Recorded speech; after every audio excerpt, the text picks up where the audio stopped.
Tingnan nyo sa kaliwa, yung mga taga-NBI, pinipigilan yung ibang usahan na tulungan si Terence.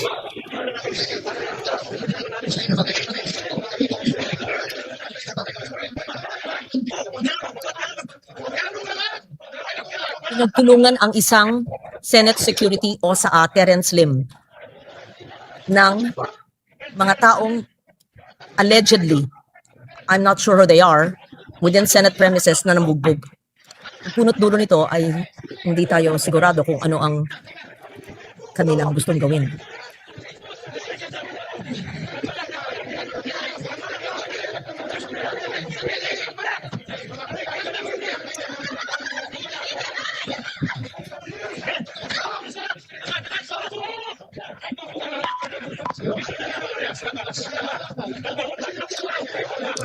Madam President, I am 1,000% sure, 10 times over 100% sure that hindi to inauthorize ni Senate President Soto.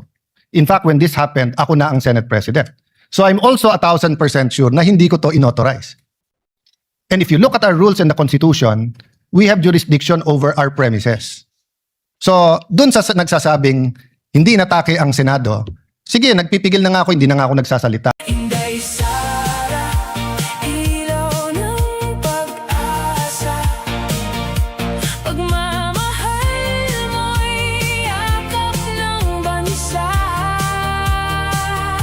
Sa bawat tibok ng puso Pilipino, may awit ng bukas na di maglalaho. Sama-sama tayong babangon sa hirap at tunos, may bagong panahon. Pag-ibig at dangal lang siyang sandigan para sa mahal nating bayan.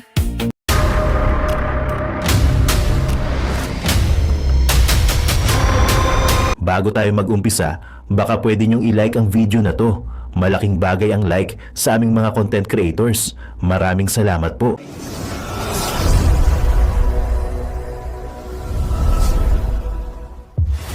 From Senator Jaime Marcos that offended the sensibilities of our counterparts in the minority.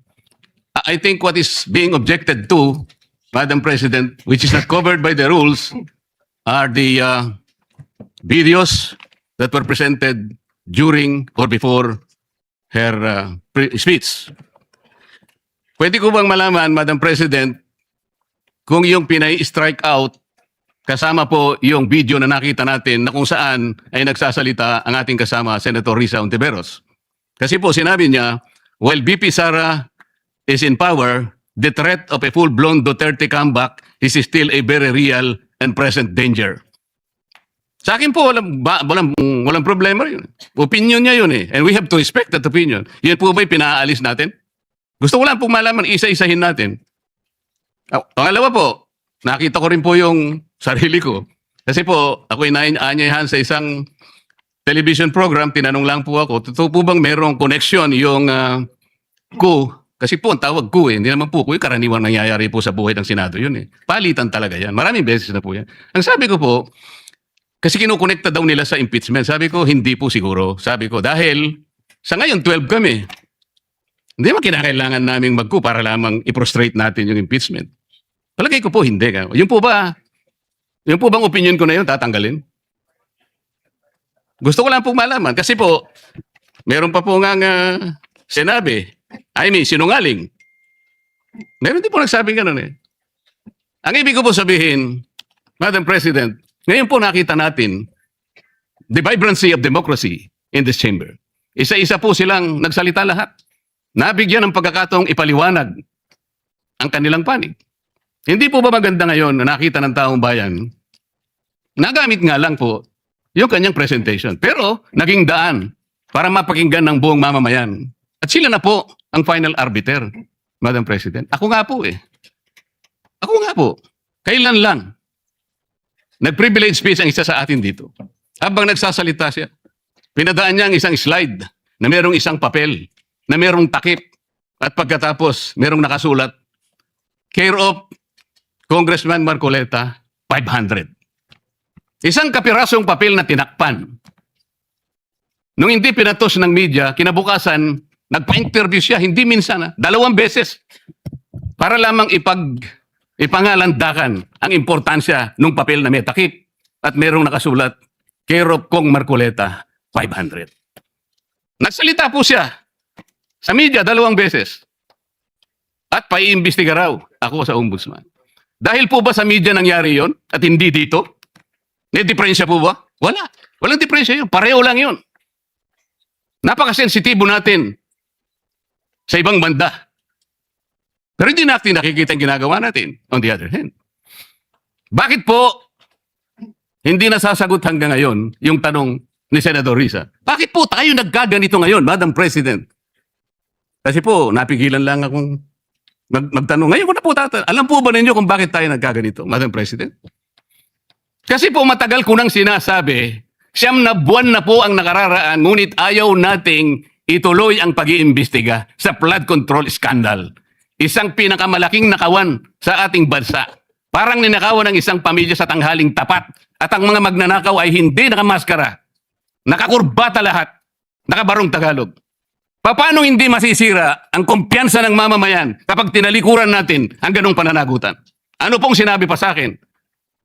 Imbes na sagutin nila yung privilege speech ko noon, nasa pamimilit ko na, eto pong tungkulin natin eh. Naging PNP chief kayo. Ako po'y humanga sa inyo noon. Hindi ko na ikukwento ang lahat ng ito. Bakit ngayon? Bakit hindi natin gawin lahat yon? Alang-alang sa interes ng bayan. Kaya po tayo sumadsad ngayon dahil yung pananagutan na yun, pinipilit po nating pigilin. Ang dami po nating pinagtatakpan. Tumayo siya, imbes na sagutin niya ang aking sinasabi. Ano po sinabi niya? Kung ano-ano po sinabi, nagpalabas din po siya ng napakaraming video na kinakampihan ko si Diskaya, nag-bla-bla-bla, na ang asawa ko raw ay independent na ganito. Lahat po. Pati yung tayo ko sa Congress noon, na sinasansala ko yung mga kasama ko because ngayon ko lang nakita ang Vice President, nagpipresent siya ng budget for 2025. Inaaglahi siya sa budget 2022 and 2023. Yung mga ganun po. Bakit po ngayon biglang nagbago ang kulay natin? Bakit po ganyan tayo ngayon? Bakit po napakababa? Siguro po, kung may pagkakataon tayo, maring bukas o kang makalawa, makikita po ninyo yung complete video yung nangyari nung Lunes, May 11, 2026. Kung paano, alas 7 pa lang ng umaga, nandito na yung tropa ng NBI na nakipag-coordinate sa opisina ng OSAA. Sapagkat balak pala nilang hulihin ang isang senador. Hindi po ba? Nagkaroon na po ng admission. Tinanong ko pa nga yung ating former SP kung nakita niya yung warrant of arrest. Pinakita ba sa'yo? Sabi naman niya, hindi. Naniwala po ako ron. Ngunit bakit sinabi niya, o mag-coordinate kayo sa USAA? Alam po ba niyo, Madam President, kung ako po ang Senate President, kaya ko lang naman ginagawang halimbawa ito, Madam President, dahil hindi naman po ako magiging Senate President. Kung ako lang, hindi ko papayagan yon, Madam President. Bakit po? Respeto na lang sa premises ng institusyon na ito. Oh, gawin niyo ang gusto niyong gawin. Huwag dito. Nakikiusap ako. Utang na loob. Huwag dito. I will do that. Pero ano po nangyari? And the rest is history. Hinabol po ng hinabol. Kamuntik na pong nahulog sa hagdanan ng Senator Bato. Ganon po ba ang pagtrato sa isang senador? Sinasagot ko po yung tanong, bakit po tayo nagkaganito? Isipin po ninyo, bakit hindi kayo magsimula doon? Meron po bang isa sa mga minority counterparts natin ngayon, Madam President? Meron po bang isa na sumama sa akin nung ako'y nagsasalita na parang si John the Baptist, ako na lang ang isang nagsasalita. Ituloy natin ang investigasyon. Meron po ba silang lakas ng loob kasamahan ako? Madam President? Wala po. That's why I'm objecting to the motion. Wag po tayong balat sibuyas. Wag po tayong balat sibuyas. Salamat po, Madam President. Yes, thank you very much. That is noted. Senator Rodante Marcoleta, we recognize the Senate President. Good afternoon, Madam Chair, Madam Senate President, dear colleagues. Let me start with a biblical principle. Kung anong ating itatanim, yan ang ating aanihin. Baliktarin po natin. Ito po ang ating inaani ngayon. So balikan natin ano ba ang ating tinanim. So allow me to put on record 3 topics. First, ano ba ang karapatan at responsibilidad ng bawat senador? Number 2, when we talk about the dignity ng Senate at yung kasagsagan, kailan ba nag-umpisa yon? And pangatlo, na tingin kong pinaka-importante, ano ba priorities natin and how do we move forward? So, dun muna tayo sa ano ba ang karapatan at responsibilidad ng bawat senador. Gusto ko pong sabihin sa sarili ko at sa bawat membro ng Senado na hawak mo yung beat. Mga senador, hawak natin ang beat. Ano po ibig sabihin? Hawak natin ang mic, lalo sa mga panahon na to. Kahit sino po sa atin ang magsalita ay news sa panahon na ito. So kung pipiliin natin ay pag-usapan ay edukasyon, katulad ng sinabi ni Senator Bam sa kanyang vlog, yun po ay mapupunta sa record. Kung pag-uusapan natin agriculture, agricultural smuggling, problema sa taniman ngayon, problema sa fertilizer, pag pinag-usapan po natin yung 7% inflation, pag-usapan natin ilan araw pa ba meron tayong gasolina. At yung po ba ay katulad nung the last 60 days na dagdag ng dagdag o panipis na po ba ang supply worldwide. Pag pinag-usapan natin fiscal space po natin at dolyar sa peso, hawak po natin ang bit eh. Tayo po ang pwedeng magdikta kung anong pag-uusapan. Pero tignan po natin yung interview since May 11. Dalawa lang naman eh. Paano palitan muli si Alan Cayetano? At pangalawa, bakit bumaksak ang dignidad ng ating Senado? Okay. I'm talking in general ha. Paisa-isa po, may nagsasalita tungkol sa inflation. Kanina lang po, si Senator Raffy Tulfo ay sinabi nga niya na dapat yung mga importante sa ating bayan. Pero ito pong Thursday, Friday, Saturday, Sunday, ang pinag-uusapan po yung 13-11. Pinag-uusapan fireworks. Pinag-uusapan papalitan. I'm at your service and I am at your disposal. Show me 13 hands or 13 signatures. I will even administer your oath if you want to. Ano po ang nasabi po last week? Bumaksak daw po ang Senado. And alam niyo po, kasundo ko si Senator Win. I wasn't joking. I was making him smile, but I would vote for him. Pero sabi niya kanina, ibalik ang dignidad ng Senado. Okay, I'll take it with good faith. Ang problema, Senator Win, yan ang narrative ng minority na simula nung Mayo 11, bumaksak. Sinabi ni Senator Ping, may I allow and correct me Senator Ping kung mali. Sabi niyo yung biruan ngayon, mas mabango pa yung House kaso sa Senate at usually kasi mas mataas ang Senate. I will take exception to that. Why? Because the Pulse Asia, if I'm not mistaken, in December 2019, when I was Speaker and Senator Soto was Senate President, the Senate was 66% and the House was 66%. When I was Speaker, pareho lang po ang trust rating, ang performance rating ng House at saka ng Senado. Bumaksak po ang Senado nung nagsimula po yung flood control. Dahil po, ilan ang binanggit sa minority. Pero ilang beses po sinasabi ng minority, bakit ganon? Kapag ka minority, may insertion daw. Pagka majority, amendment. Una, napakaraming ghost, tapos konti na lang. Tapos si Senator Jinggoy, ganito daw in-insert, tapos nung sinupina ng ombudsman, ang LBRMO, yung pong may hawak ng dokumento, wala naman pala.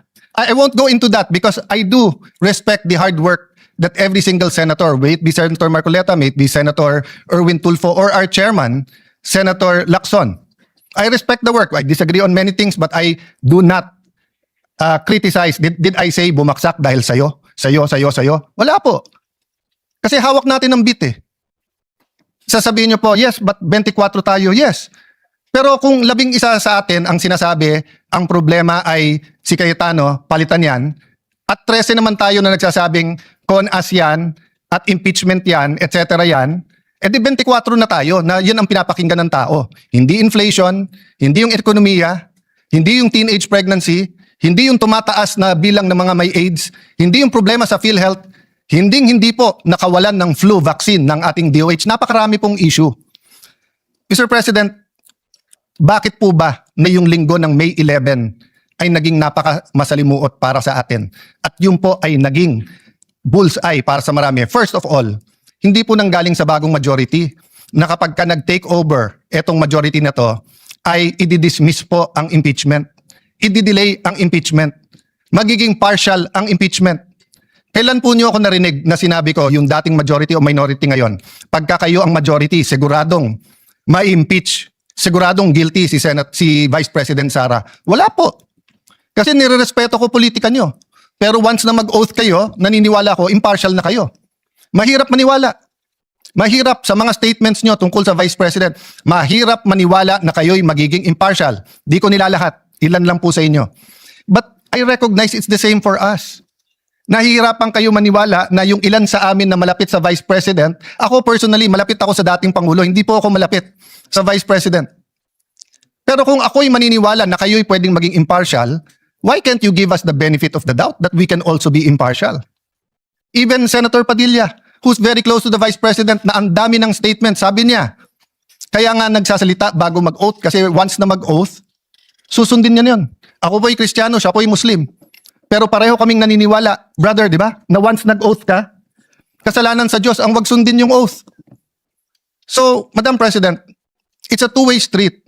What's the difference? The difference is the minority keeps speaking outside the session hall na hindi natin basta't masagot. Senator Amy is speaking in the session hall na lahat sila ay pwedeng tumayo. Number 2, outside the session hall, walang out of order. Dito po meron. I'll go to that later kasi meron naman po tayong rules at may way forward tayo. But the first thing po, yung binansagan po ang majority na ang dahilan daw po ay yung impeachment. We've proven that wrong. In fact, I'll ask for another caucus tomorrow to finalize matters regarding the impeachment because on Thursday, may final meeting naman yung secretariat, yung magiging clerk of court, and we want to get your inputs. Secondly po, Senator Bato, he's a member of this establishment. He is entitled to go here and to vote. Bakit naging issue na pumunta dito para bumoto lang? The leadership of the Senate determines the direction of the Senate. The Senate is the last line of defense when it comes to democratic issues or issues that affect our democracy. That's been the history of the Senate, pre-martial law and after martial law. Kaya ngayon ang hinala, bakit inabolish ng martial law? Because the independence of the Senate is very important. Yung po ang ginamit sa akin ni Senator Coco then Senator Tito Soto, who I respect. During Duterte's time, sabi nila, we have to have an independent Senate. Wag si Alan kasi masyadong malapit.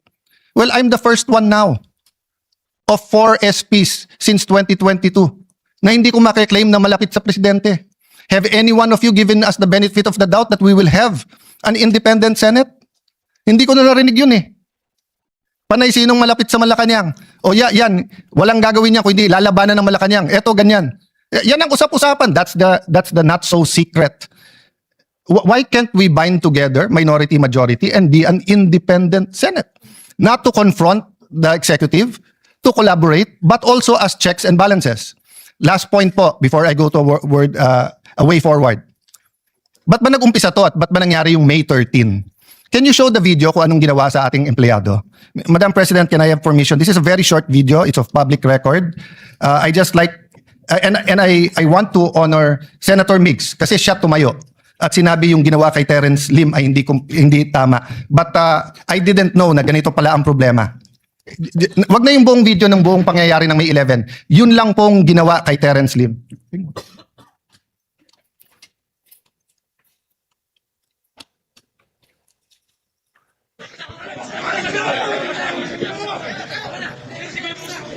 O before that, baksak na siya dyan eh. Before that,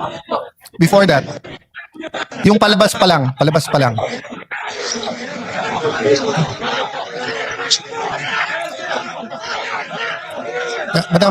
Madam Chair, may I ask, kahit na naghalo yung video, but yung palabas pa lang.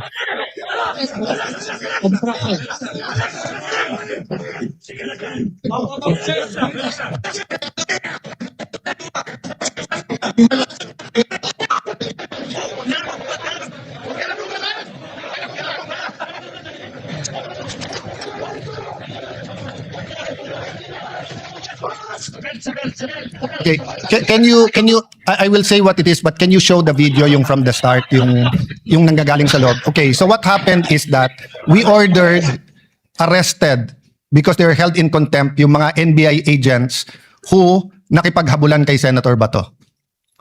When they were leaving the building, nagtutulakan, kinuha ng mga taga-NBI at ginulpe si Terence Lim. Yung Just isa- to clarify so that everyone knows, Terence Lim is Senate is Security. Senate OSA our OSA. employee. Yes. At yung isang taga-OSA naman ay hinarangan at tinabayhan ng isang taga-NBI. Nung gulpi at dapa na siya, lalo pang ginulpe, ayaw siyang palapitan sa medical. At nung siya'y binuhat, dinadala siya at pinosasan at dadalin siya sa sasakyan ng NBI para dalhin sa NBI. Okay? That's inside our premises. Have I heard anyone say that the dignity of the Senate is at stake here because the NBI ay nanggulpe sa loob ng ating premises, ayaw sumunod sa order ng Senate President at tinatakot pa ang ibang OSAA at isasakay sa kotse at dadalhin sa NBI. Isa lang po sa minority ang narinig ko po. Si Mig Subiri, former Senate President. Did you ever hear me say anything about that? No. Because we're all waiting for the independent investigation. Do you have the video para kitang-kita? Guys, kanina ko pa sinasabi, excuse me, Madam President. We have the video. Can you show the whole video? Pakita. Kahit yung ano, Yes. yung palabas pa lang, kahit na sabihin yung hindi kitang-kita siya doon. Mula sa simula, please, yung video.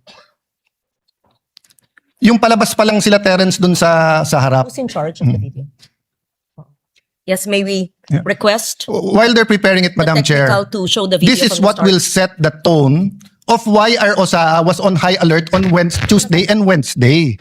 And that is why they were wearing vests, and that is why they had to have weapons.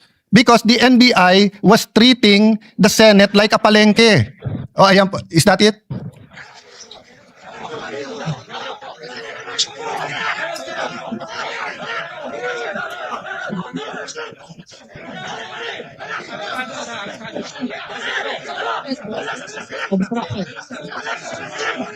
The person in white on the ground is Terence Lim, OSAA, And all or those Senate who are Security.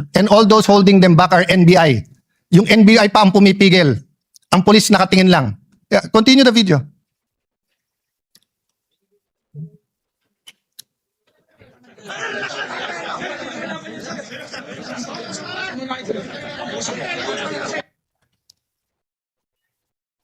No, show the whole video, yung hanggang binitbit sa kotse. O kaya yung CCTV. Hindi pa nakita nung maraming senador to.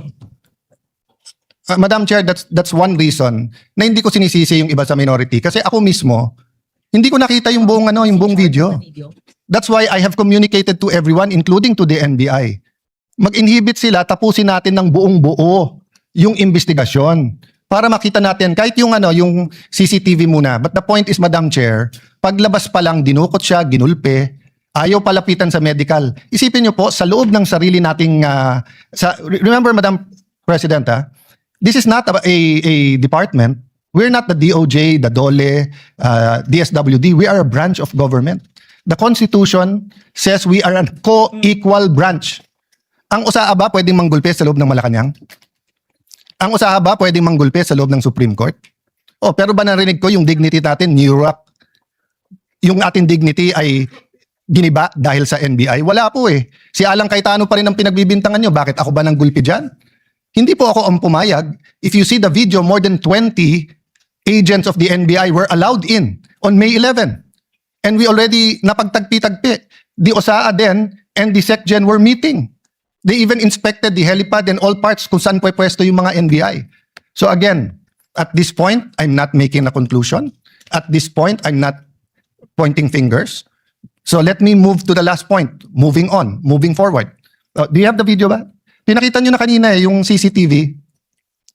O yan, palabas pa lang. O yan.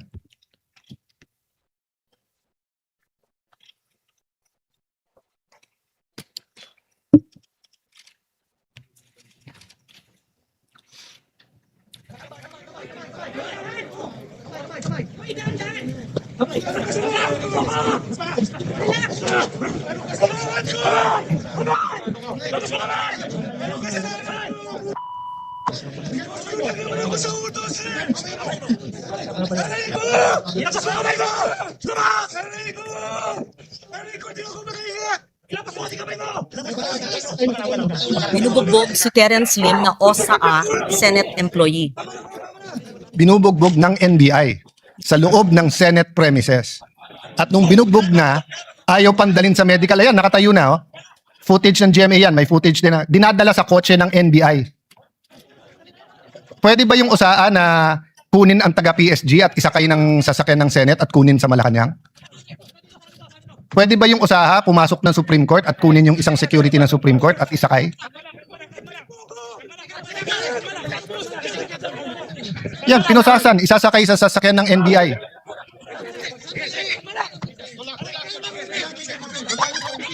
Yan, tingnan nyo sa kaliwa, yung mga taga-NBI, pinipigilan yung ibang usahan na tulungan si Terence.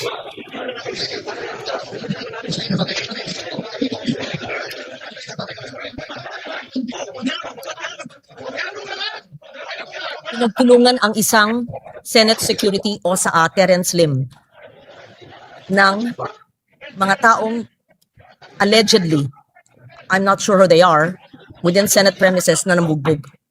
Ang punot dulo nito ay hindi tayo sigurado kung ano ang kanilang gustong gawin.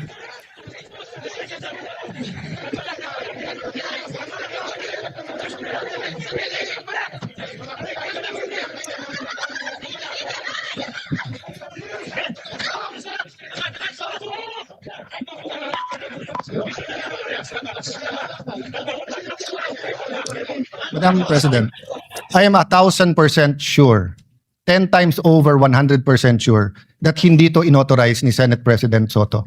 In fact, when this happened, ako na ang Senate President. So I'm also 1,000% sure na hindi ko to inauthorize.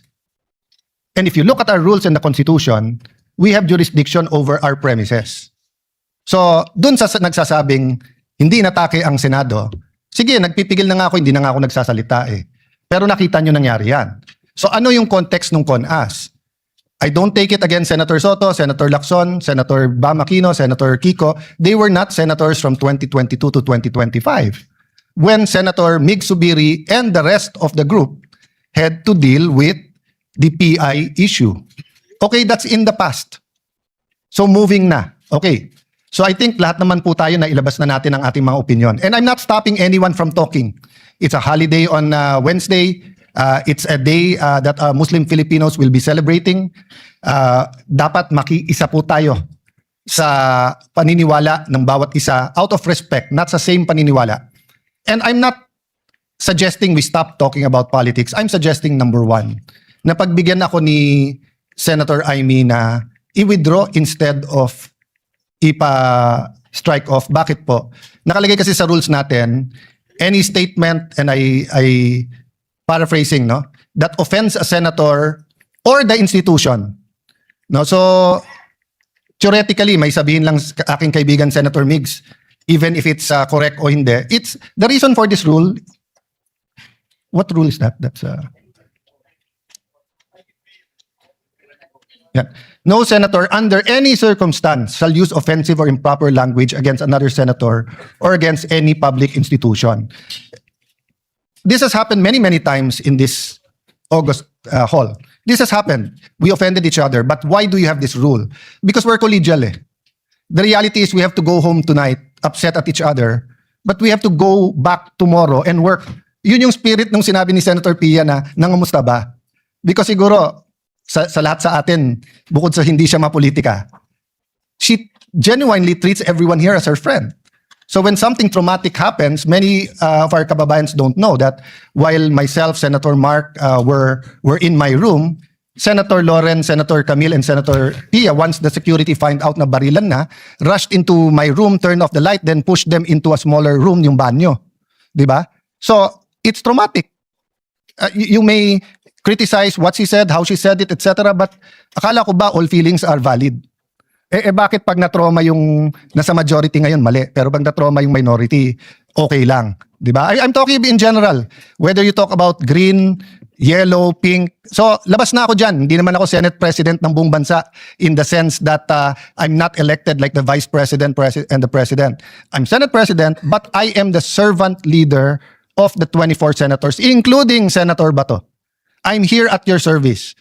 Kung papayagan ako ni Senator Amy, then I'll ask her to withdraw. Number two, kung papayagan ako ng minority, tomorrow let's talk about the impeachment, but let's also talk about what are your priorities. What are our priorities? Let's use the last few session days. You want to talk about changing the Senate President? I won't take it against you. It's your right. Pero wag tayo dun sa yung integridad ng institusyon kasi syempre, didepensa kami. 'Di ba? Dahil ang tingin namin, bumaksak na to dati pa. But we're not pointing fingers. Bakit bumaksak? We're just letting history judge it. Sabi po nung iba, fresh start. Bakit? Hindi ba fresh start pagdating ko? Hindi pa nga ako nagsa-start, inuupakan na ako eh. Ganun na ganun nangyari sa SEA Games. When I was Secretary of Foreign Affairs, not a threat, serving everyone, wala akong problema sa SEA Games. As soon as I ran for Congress at sinabing magsi-speaker, kaliwat kanan na yung banat sa akin. But we proved them wrong.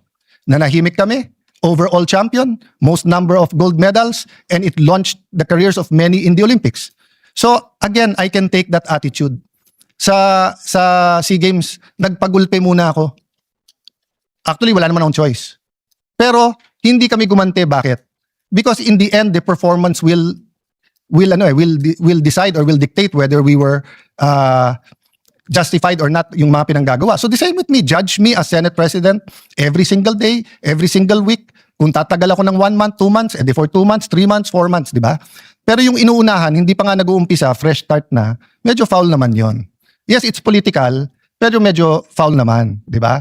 So I guess yun lang naman po ang spirit ng ating mga privilege speech dito na very political. Can we go back and start talking again about health, about education, about that's why we were unanimous in retaining and again putting Senator Win as the chairman of the Protect Committee because he was doing a good job in how the government can help us, no?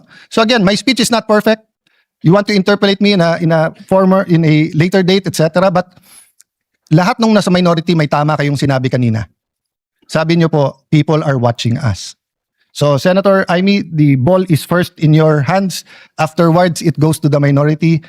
Thank you for giving me this. Oh, sandali lang po, Senator Padilla, na hindi ko tataasan ng boses, brother, ay magsasalita muna daw. Thank you for this opportunity, Madam Chair. Thank you, Senate President Alan Cayetano. We recognize Senator Robin Padilla. Ginang Pangulo, nais ko lamang pong linawin yung mga napag-usapan kanina. Sapagkat kung meron pong isa dito na naniniwala sa charter change, ako po bagong senador pa lang at nangangampanya pa lang, 2010 pa lang, ako po ay pabor na baguhin ang konstitusyon.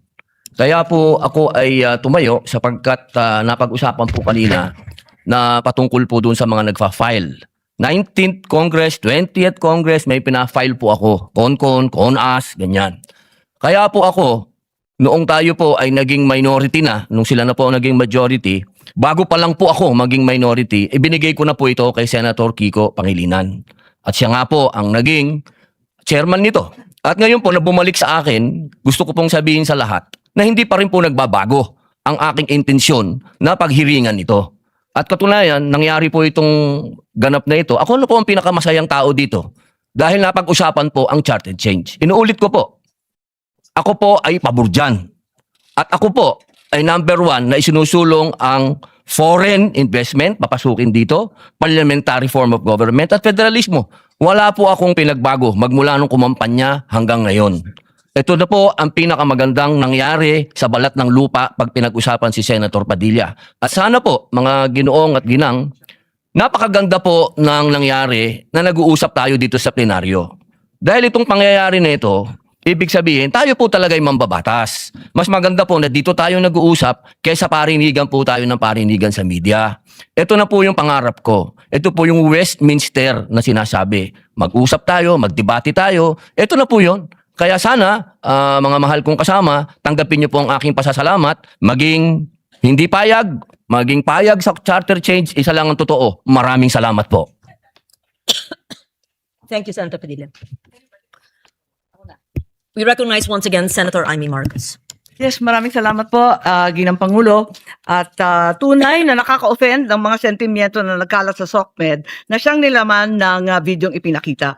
Subalit nakaka-offend din kasi yung mga sinasabi ng ilang senador tungkol sa akin na sadyang sinungaling, na lahat daw na lumalabas sa bibig ko ay lahat all BS. outright lies, at yung iba pa may pahaging na kinakailangan daw ako ipasok sa mental institution. Pero isang tabi na natin yan. Susumiti ako sa hiling ng ating SP Alan na i-withdraw ang video kung yan ang gusto.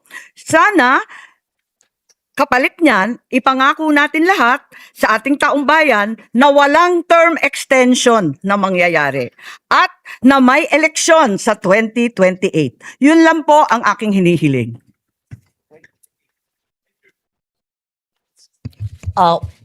We take note of that and we thank the good senator from Ilocos, Senator Marcos.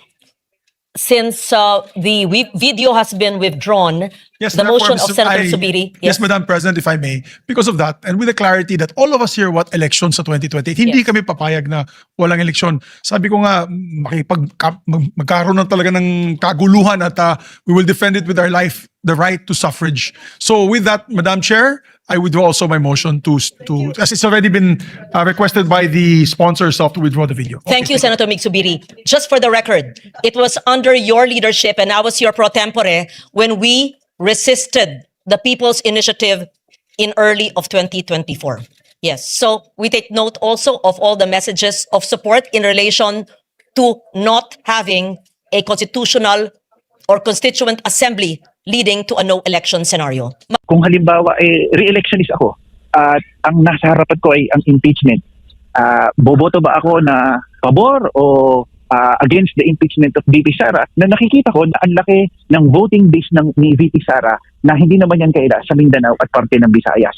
So magdadalawang isip ako kung mag-2028 yan ba kukunin ko o susuportahan ko yung Chacha na mag-extend ako, let it wither out, or talagang boboto ako na hindi talaga alinsunod doon sa impeachment. So very enticing lalo na doon sa mga re-electionist senators.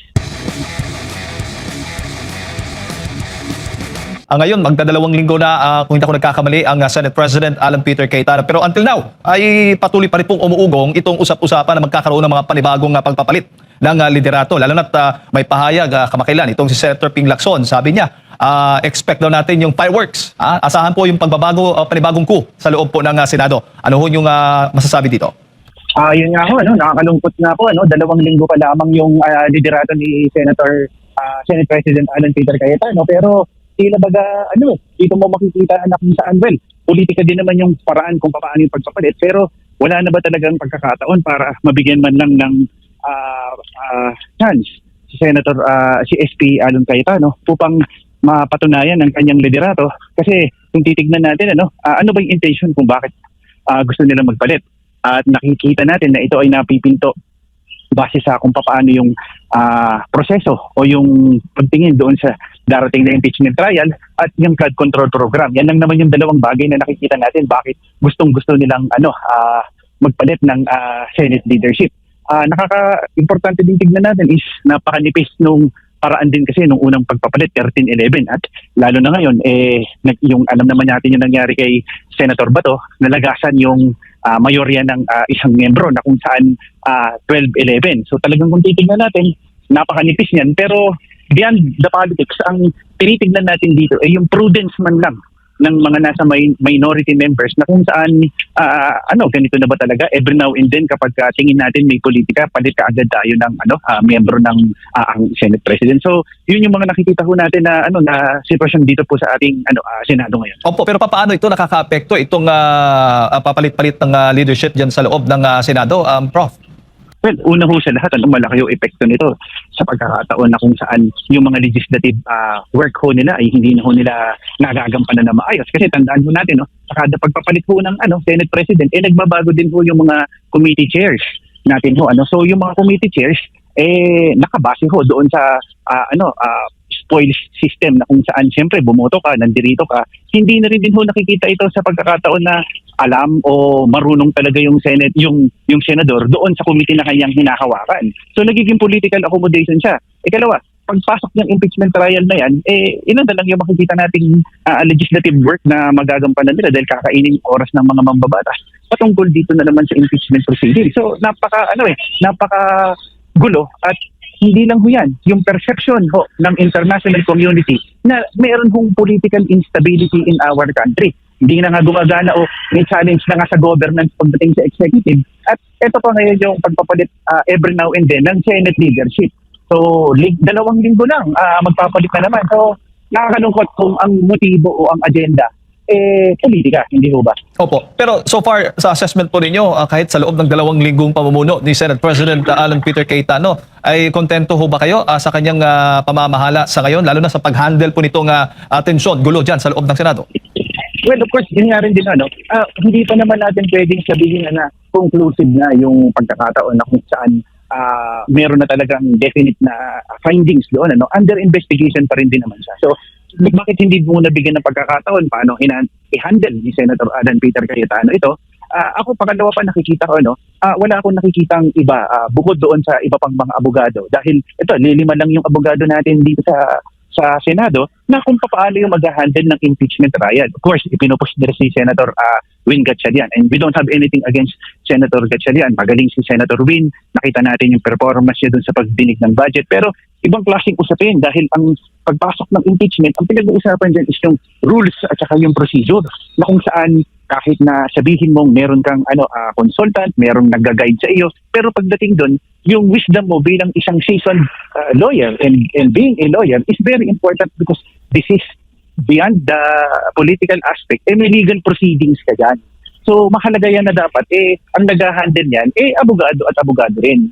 Ang problema kasi masyadong divisive at masyadong nagiging divisive at divisive basically and polarized na itong sitwasyon dahil tinitignan na dahil ito Duterte Black, ito luminya yung mga administrasyon Piklawan Black. So yun yung nakakalungkot ko dito sa buong pagkakataong ito masyado nang kinain ng politika at masyado nang polarize yung mga senador natin na hindi na nakikita na ano ba talaga yung para sa taong bayan. Ano ba talaga yung nangyayari doon sa kondisyon ng ating mga taong bayan. Opo. At sa tingin po ninyo, solid pa rin ba yung 13 senador na nasa majority ngayon considering sa mga kinakaharap po nilang mga kaso at kontrobersya? Tingin ko tingin ko solid pa rin din naman. At ito yung pinakamalaking hamon sa 13 na yan. Pagpalagay na natin 12 dahil talagang medyo hindi ko alam kung paano pa makaka-perform si Senator Bato in light ng nangyayari sa kanya. Pero yung 12 na yan, tingin ko it would either make or break them sa mga ipinapatang na kaso sa kanila, sa mga pressure. Pwedeng sabihin natin na mas maging lalong lumakas yung kanilang ban at mas mag-stick sila o magpadala sila basically sa pressure. Kasi tandaan natin, coincidence, ang tanong dyan, coincidence ng Bato at pagkatapos na magpalit ng Senate President, biglang naglitawan yung mga kaso na nais na ipataw dito sa mga ibang mga senador na umanib doon sa mga mayorya. So nandyan basically binubuhay yung usapin sa ombudsman sa kaso ni Senator Chis Escudero doon sa 2025 budget. Andyan yung dalawang magkapatid na bilyar doon sa SEC, nadadawit din si Senator Bongo, and very recently, andyan din yung SEC at saka yung usapin doon sa kaso ni Senator Marcoleta na di umano doon sa illegal campaign source. At ang pinaka-recent yung pagtulong di umano ni Senator Robin Padilla sa pagtakas kay Senator Bato. So andyan yung pressure. So ang tanong dyan, is it just coincidence or is it really a deliberate attempt to put pressure na para dito ito sa mga ibang mga bloke ng mayorya ay tumungo at umanib sa minority? Oo, at considering din, Prof, kung na-monitor mo yung pahayag ni Senator Annie Marcos, di ba, sabi niya, kinukumbinsi nga ang ilan po sa kanilang lumipat sa minority o suportahan nga yung dating majority para sa pagbabago ng liderato dyan sa Senado. Ang sabi pa, kung hindi isusuporta, kung hindi makakumbinsi, ay talagang kaso ang kakaharapin. Kung sila na may lilipat, may incentive package yung sinasabi niya ni Senator Amy Marcos. Prof, anong masasabi mo doon? Ayun, yun, sa pahayag po ni Senator Amy, talagang kakatok na lang ho tayo sa puso ng paninindigan ho ng ating mga senador. Pagdating po dyan, kasi napakahirap ho, lalo na tandaan ho natin na yung pressure mabigat kasi yung buong arsenal ng Estado ay nandyan ho. Pero sa kabilang banda, kung umanib ka naman sa kanila, ano yung gusto nating tignan dito? Nawawala na ba talaga tayo ng prinsipyo pagdating dyan? Di ho ba? So ako, tanging pagkatok na lamang ho sa puso ng ating mga senador na gawin ho kung ano yung tama, gawin ho kung ano yung nararapat para sa taong bayan. Yun ho yung tingin kong pinakamahalagang panawagan ho natin dito. Opo, opo. At nabanggit mo niyo kanina, yung isa sa mga possible na intensyon o agenda nga sa likod nga ng umuugong na panibagong kudita sa loob ng Senado, bukod sa impeachment, ay sa tingin po ninyo, ay isa rin ho ba sa nakikita po ninyo ang pagbabago ng ating saligang batas? Merong nga sabi si Senator Amy Marcos at binanggit din ito kahapon doon sa Rage Coalition program sa Davao, o sa Mindanao, Prof. ni Mayor Baste Duterte na merong isinusulong na CONAS o Constitutional Assembly para i-extend ang termino ng mga politiko. At meron ngang sabi ni Senator Amy kahapon or yung kamakailan ay nagkaroon daw ng pagpupulong. Si Senator Tito Soto at ang House Speaker Bogie D, kasama din daw si Senator Ping Lacson pero titinanggi po ng senador. Ano hong masasabi ninyo? Yun yung ikatlo na nakikita natin na umuugong na meron hong posibilidad na pagpupush sa charter change. Alam nyo, napakaganda ng intention ng charter change. Ako ho, isa sa mga advocacy ako ho talaga is talagang magpalit ng baguhin na ang ating saligang batas at amyendahan ng ito. Pero wag naman ho natin sanang gamitin ito sa pamamaraan at magiging justification sa term extension ng ating hong mga politiko. Alam nyo, yung nakakalungkot dito nawawala ho talaga itong pinaka-importante yung word tingin ko, yung prudence at saka yung delikadesa na kung gagawa ho tayo ito, gawin ho natin para sa bansa natin. Baguhin natin yung sistema natin for the right reasons and not for the reasons just to extend our term and basically hold on to power. Yun ho yung nakakalungkot ho rin din dito. No? So ano ho yung intention? Balikan natin yung basic premise or basic principle. Bakit ho natin inaamyendahan at gusto ho natin amyendahan yung ating konstitusyon? Dahil marami ho dyan, dalawang bagay, political at economic. As political, marami hong sistema o solusyon na po pwede hong ma-address sa pangkasalukuyang sitwasyon. Ganon din ho sa economic na buksan ng ating ekonomiya. Pero kapag ito ay ginamit na justification sa pagpapanatili at pag-extend ng termino ng ating hong mga politiko, ay hindi naman ho ito tingin ko maganda sa pagkakataong ito. Kaya nagkakaroon po ng hindi magandang perception ang taong bayan pag pinag-uusapan ng sasa nagiging negative yung stigma kasi ang basic premise extension po ng term ng mga ating mga politiko. Opo. Bago ko ipasa kay Partner Admiral Prof, sa tingin mo ay magiging possible o realistic yan kung sakali man na mapapalitan ng tuluyan ang liderato ng Senado mula kay Senate President Alan Peter Cayetano? Maaari kung maging kompleto at yung sinasabi nga ako mamaya na magkaroon ulit ng pagpapalit talagang hindi na ho yan malayong pwedeng mangyari. At ang isa kong nakikita dyan ay lahat po ito nakadepende kapag malapit na po ang SONA at sa SONA ng ating Pangulo ay bumitaw ho siya ng charter change. Ayan na ho yun. So ang hudyat ho na ito ay validation po na talagang meron hong ganyan is kapag may kumpas o meron hong direktiba na nanggaling mismo sa ating Pangulo sa susunod na SONA na mabanggit niya ho yan. Prof, magandang umaga, si Admar po ito. Pero ang sumugo ngayon, CONAS daw yung kanilang gagamitin. Naging malinaw na po ba yung magiging patakaran po dyan sa botohan kung isahan lang ang Kongreso natin o hiwalay yung boto ng Senado at Kamara? Unang-una, hindi pa po klaro yan kung boboto po ba sila jointly or separately. Kailangan pong mabigyan niya ng linaw. Ikalawa, kung totoo at kung gusto po natin magkaroon ng charter change, Ama naming Diyos na makapangyarihan sa lahat, salamat po sa iyong pagmamahal na hindi nagmamaliw. Sa gitna ng kaguluhan sa aming bansa, turuan niyo po kaming magtiwala sa iyong hustisya at hindi sa hustisya ng tao. Linisin niyo po ang aming mga puso at ituro niyo po ang tamang daan ng katotohanan at pag-ibig. Tulungan niyo po kaming maging ilaw sa gitna ng dilim at ipakita sa mundo na may pag-asa pa sa pangalan ng aming Panginoon Hesus. Salamat po sa pag-ibig po ninyo at salamat sa pagdinig ng aming mga panalangin at iligtas niyo po kami. Sa pangalawa po ninyong pagparito at patawarin po kami sa lahat ng aming mga pagkukulang at pagkakasala sapagkat ito po ang aming samot-hiling sa matamis na pangalan ng aming Panginoon Hesus. Amen. Sa lumang silid, mag-isa kang tahimik. Walang kamera, palakpak ay wala na. Ngunit sa bawat pader ng bayang iniwan mo, may pangalan mong di na mabubura.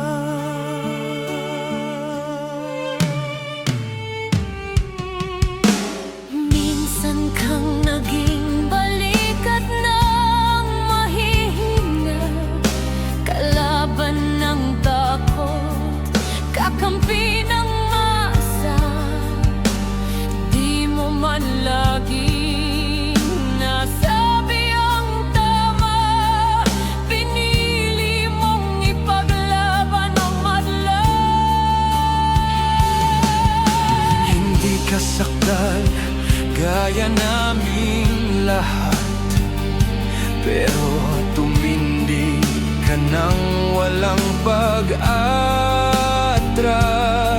At ngayong pagod ka na, tatay, kami naman ang sasalo ng bawat bigat.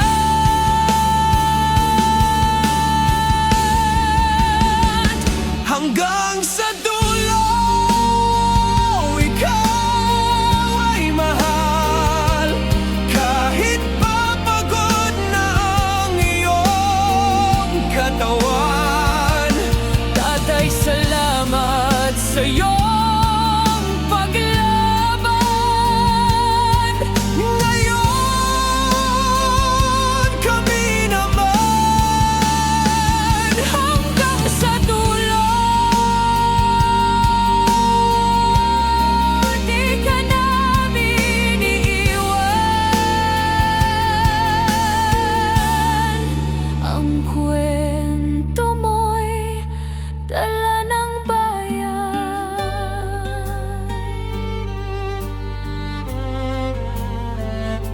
Tahimik ka na sa mga batikos. Wala nang tugon, wala nang galit, pero sa mata ng mga maralita, naroon pa rin ang tapat mong alaala. Marami mang di nakaintindi, marami pa rin ang di nakakalimot. At ngayong wala ka ng kapangyarihan, tatay, ang magtatanggol sa'yo ay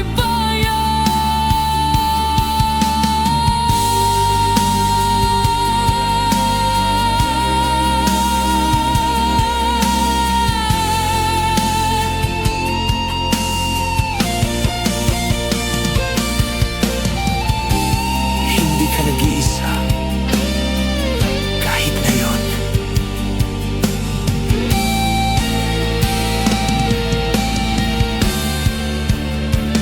Hanggang sa dulo, tangan ka pa rin sa puso ng batang minsan mong pinakain. Hanggang sa dulo, di ka nag-iisa. Ang dasal ng bayan ay sa'yo pa rin. Tatay, kami naman ang lalaban sa ngalan mo, sa alaala mo. Hanggang sa dulo, dalangin ka ng puso ng masa.